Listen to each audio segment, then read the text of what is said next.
Tricolores de toda a terra, está no ar o seu Resenha Express, a sua resenha de todos os dias. Eu sou o Quintela e você está no canal Resenha Tricolor 1902, o canal que não quer ser a sua voz, mas que quer dar voz a você, torcedor do Fluminense. Fica aí que está começando o seu Resenha Express.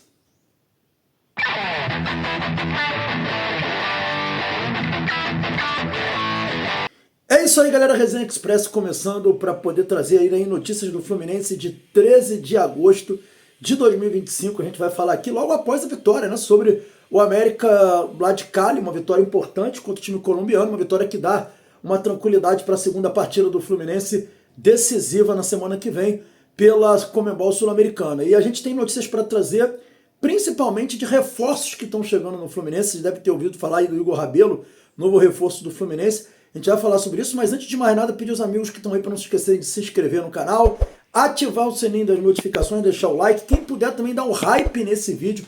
Pô, o hype é gratuito, você clica aí, puxa o comentário pro lado, vai lá e hypar, clica em hypar e dá um hype para ajudar a gente a distribuir mais esse conteúdo aqui. Galera, vamos tratar dos assuntos aqui de contratação do Fluminense, possível saída de jogador e também a situação do Hércules. Como é que tá o Hércules, né? A gente vai saber que a gente tem uma pequena informação para trazer para vocês sobre o Hércules. Eu vou falar sobre isso aqui. Mas vamos iniciar aqui a nosso Resenha Express de hoje, nosso giro de notícias, falando sobre John Kennedy, né? Ontem, a jornalista Joana de Assis, da Sport TV, trouxe a informação de que o John Kennedy estaria vendido para o Shakhtar Donetsk por 6 milhões de euros, né? A informação não foi desmentida, né, pelo Matheus Montenegro ontem em entrevista ao jornal da KTO, mas foi, vamos dizer assim, retificada, né? Por quê? Porque o Matheus Montenegro trouxe a informação que o Fluminense tinha uma proposta e que iria ser avaliada entre o clube, o jogador, para uma definição do que aconteceria, se ele realmente seria negociado ou se não seria negociado. Então, é uma proposta e não estava tudo resolvido como a Joana havia falado, né? A gente também tentou apurar um pouco mais ontem essa informação e o jornal da KTO também trouxe maiores detalhes, e o Lessa também, de que, na verdade, o John Kennedy não estava querendo sair, né? E ele, apesar de já ter avaliado a proposta, ele não queria sair, que o clube deixou para resolver essa questão após o jogo de ontem. A única informação que eu consegui obter é que realmente, de cara, o John Kennedy não quis aceitar a proposta, e o motivo para isso são questões familiares, né? E quando eu soube essa informação sobre questões familiares, mais à tarde eu vi, né, o vídeo do Gabriel Amaral falando que essas questões familiares, na verdade, é o fato da esposa estar grávida, né? Grávida não, acabou de ter um filho, né? E que o jogador voltou para o Brasil também por causa disso, por conta do filho, né? Que acabou de nascer e que ele não quer ficar longe da família, até porque se ele fosse para Donetsk, a família não iria toda para lá. Então ele teria que ficar lá e a esposa aqui. Então o principal motivo para esse negócio do John Kennedy não acontecer seria esse. A gente não obteve mais esclarecimentos a respeito, mas realmente há uma proposta e falta ainda definições entre o clube, o jogador e o representante do jogador para decidirem o que farão. Eu, sinceramente, espero que o John Kennedy não aceite sair. É um jogador que eu acredito muito ainda, acho que é importante, pode ser muito importante para o Fluminense, pode ser titular desse time, até porque o Cano já está com uma idade, o Everaldo, embora esteja bem, a gente sabe que o Everaldo é um jogador muito limitado, é um jogador que não dá para confiar. Então o John Kennedy tem tudo para ser titular se ele quiser jogar bola. Então a minha expectativa é essa. Galera, sobre Hércules, né? Ontem o Hércules saiu chorando de campo, né? Sentindo muito, e deixou o campo. Então ficou aquela expectativa do que poderia ter sido essa contusão do Hércules. Mas vídeos logo após o jogo mostra que o jogador estava caminhando. Aí, ó, dá uma olhadinha aí, ó, o jogador estava caminhando normalmente. Então o que dá sugere que de repente a coisa não foi nada grave. Mas a gente ontem à noite recebeu uma única informação de que ele será avaliado hoje para definir o que ele teve.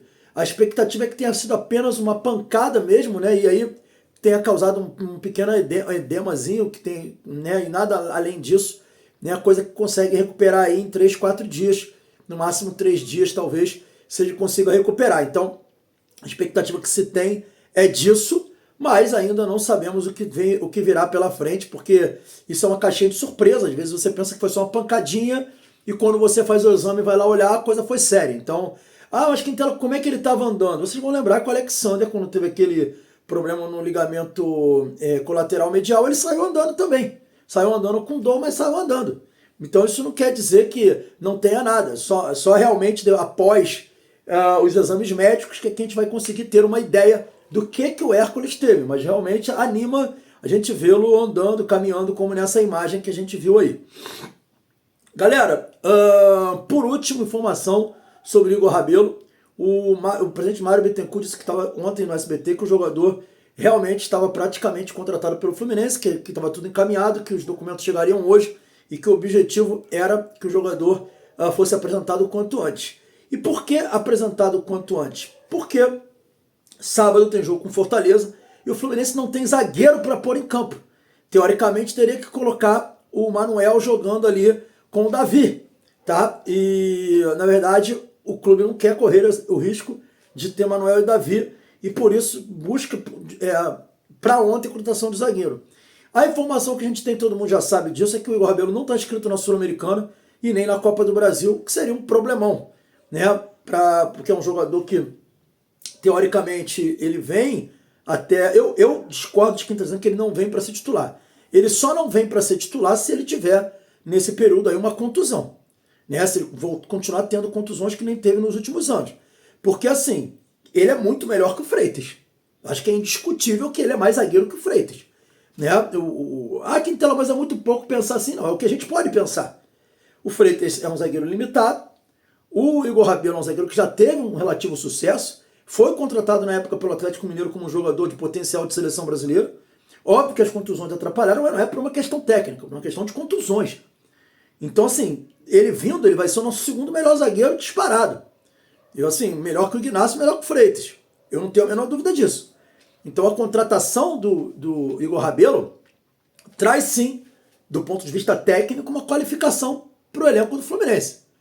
E ele não vai estar disponível na Sul-Americana e mesmo assim foi contratado, por quê? Porque o mercado está difícil.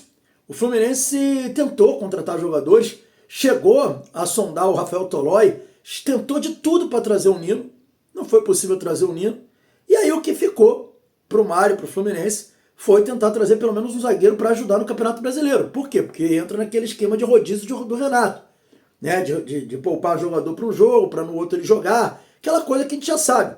O Igor Rabelo, pelo menos jogando no Campeonato Brasileiro, ele pode poupar o Freitas, ele pode poupar o Thiago Silva, principalmente o Thiago Silva, que se contundiu pelo excesso de jogos. Então, por exemplo, você pode utilizar o Thiago Silva nas competições e nos jogos mais complicados. Então o Igor Rabelo entra como uma peça fundamental para ajudar nesse processo. Talvez ele não vai jogar os jogos decisivos da Sul-Americana, mas ele vai jogar os jogos do Campeonato Brasileiro. E liberar para que um jogador mais importante jogue o jogo decisivo da Sul-Americana. Então, assim, a gente obviamente perde, porque não vai ter o jogador em todos os jogos principais, mas ganha por outro lado, porque você consegue poupar, por exemplo, um Thiago Silva de um jogo no fim de semana no Campeonato Brasileiro para ele jogar uma partida decisiva da Sul-Americana. Então a contratação do Igor Rabelo, ela tem esse objetivo, de ter um jogador ali para essa temporada que seja um substituto no mesmo nível do Thiago. Mesmo nível não, mas que não deixa a peteca cair tanto. Então se o Thiago não... Vai ter um jogo, um exemplo para vocês. Essa foi a informação que me passaram. Vamos ter no final de semana o Fluminense e Palmeiras no Allianz. E aí a gente tem um jogo decisivo de Copa do Brasil na terça, ou na quarta, ou de Sul-Americana. Você bota o Igor Rabelo para jogar o Campeonato Brasileiro e poupa o Thiago Silva para o jogo decisivo de quarta-feira.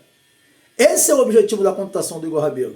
O Igor Rabelo está vindo para o Fluminense para ser esse jogador que vai manter um nível no Campeonato Brasileiro, na Copa do Brasil, nas competições que, principalmente no Campeonato Brasileiro, não vai deixar o nível cair tanto, para poder ter o Thiago num jogo decisivo de Copa do Brasil e Sul-Americana.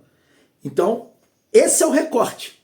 E eu não sei se vocês conseguiram entender. Por isso a contratação assim mesmo foi feita, mesmo sem o jogador disputar as principais competições. Espero que vocês tenham conseguido compreender a lógica disso, mas é basicamente por esse motivo que ele está sendo contratado.